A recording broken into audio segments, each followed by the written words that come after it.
దేవుని వాక్యాన్ని చదువుకుందాం. కీర్తన గ్రంథము 27వ అధ్యాయము 1 నుండి 3 వచనాలు ధ్యానించుకుందాం. దావీదు రాసిన కీర్తన అమూల్యమైనది, అద్భుతమైనది. ఇక్కడ యెహోవా నాకు వెలుగును రక్షణై ఉన్నాడు, నేను ఎవరికి భయపడుదును. యెహోవా నా ప్రాణదుర్గము, ఎవరికి వెరుతును. నా శరీర మాంసం తినుటకై దుష్టులు నా మీదికి వచ్చినప్పుడు, నన్ను బాధించు శత్రువులు నా మీదికి వచ్చినప్పుడు వారు తొట్టిల్లి కూలిరి. ఇక్కడ ఏమంటున్నాడంటే దావీదు, నా హృదయము నిబ్బరముగా ఉండును అని చెప్తున్నాడు. ఎందుకంటే దేవుడు వెలుగుగా ఉన్నాడు, దేవుడు వెలుగుగా ఉన్నాడు. కాబట్టి ఆ వెలుగైన దేవుడు ఇప్పుడు బాధించే శత్రువు నా మీదకి వచ్చినను వారే తొట్టిల్లి కూలుదురు అంటున్నాడు. ఎందుకు కూలుతారంటే కింద చెప్తున్నాడు 3వ వచనం, నాతో యుద్ధము చేయుటకు దండు దిగినను నా హృదయం భయపడదు. ఫస్ట్ నాతో యుద్ధము చేయుటకు దండు దిగినను నా హృదయం భయపడదు. నా మీదికి యుద్ధము రేగినను దానిలో నేను ధైర్యము విడవకుందును అంటున్నాడు. చూసారా, ఇక్కడ చెప్తున్న మాట, నాతో యుద్ధము చేయుటకు దండు దిగినను నా హృదయం భయపడదు, దానిలో నేను ధైర్యం విడవక ఉందును అని చెప్తున్నాడు. ఎందుకు ఆ మాటలు చెప్తున్నాడంటే దేవుడు అతనితో ఉండి ఏం చేస్తున్నాడు మనం కొన్ని విషయం చూద్దాం. 18వ కీర్తన 32వ వచనం నుంచి కొన్ని విషయాలు నేర్చుకుందాం. నాకు బలము ధరింపచేయువాడు ఆయనే. మొట్టమొదటిది బలాన్ని ధరింపచేయువాడు ఆయనే అని చెప్తున్నాడు, మొదటిది. రెండవది, నా చేతులకు యుద్ధము చేయ నేర్పువాడు ఆయన్నే. నా చేతులకు యుద్ధము చేయ నేర్పువాడు ఆయన్నే. తర్వాత మూడవది, యుద్ధమునకు నీవు నన్ను బలము ధరింపజేసితివి అన్నాడు. యుద్ధమునకు నీవు నన్ను బలము ధరింపజేసితివి కాబట్టి నా హృదయం భయపడదు, నేను అందులో ఉన్నను ధైర్యం విడవకుందునని దావీదు చెప్పగలుగుతున్నాడు. అంటే దావీదుకు దేవుని మీద ఉన్న నమ్మకము, విశ్వాసం ఎంత గొప్పదో ఇందులో మనం చూడవచ్చు. కాబట్టి ఇవన్నీ చివరి దినాలు, అంత్య దినాలు.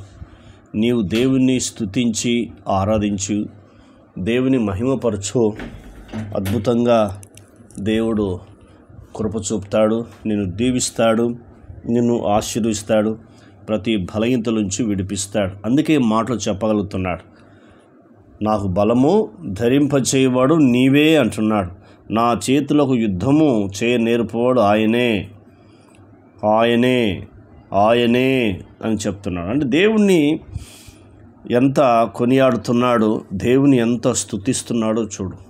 అంటే ఇప్పుడు మనకు కూడా దేవుడు చేస్తాడు ఇలాంటి విషయాల్లో.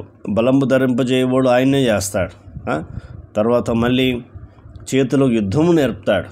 కాబట్టి మనం పోరాడుతుంది శరీరులతో కాదు, ఆకాశ మండలంలో ఉన్న దురాత్మ సమూహంతో పోరాడుతున్నామని మనకు పరిశుద్ధమైన గ్రంథం తెలియపరుస్తుంది. కాబట్టి ఇక్కడ ఈ 3 విషయాలు మనం తెలుసుకున్నప్పుడు దేవుడు యుద్ధము ధరింపజేశాడు.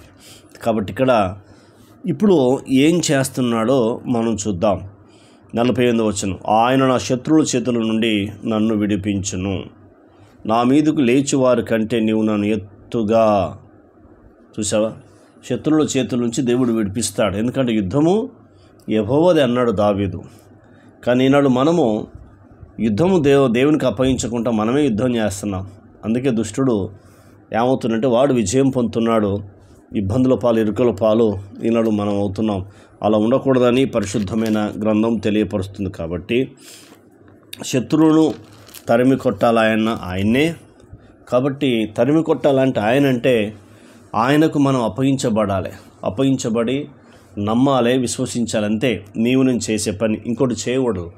అప్పుడు ఆయన అద్భుతం చేస్తాడు. ఏం చేస్తాడో మరొక వాక్యం చదువుకుందాం. కీర్తన గ్రంథము 140వ అధ్యాయము 7వ వచనము చాలా ప్రాముఖ్యమైన వచనము. ప్రభువైన యెహోవా నా రక్షణ దుర్గము, యుద్ధ దినమున నీవు నా తలను కాయుదువు. అంటే ఇక్కడ దుష్టుల నుండి కాపుదల దేవుని శక్తి కొరకు వేడుకుంటున్నాడు. దుష్టుల నుంచి కాపాడాలని, దేవాని శక్తి దయచేయని దావీదు ఇక్కడ 140వ కీర్తనలో దేవుని స్తుతిస్తూ ఆరాధిస్తూ మహిమపరుస్తున్నాడు. కాబట్టి నువ్వు కూడా ఈ మాట చెప్పగలవా? యుద్ధ దినమున నీవు నా తలను కాయుదువు.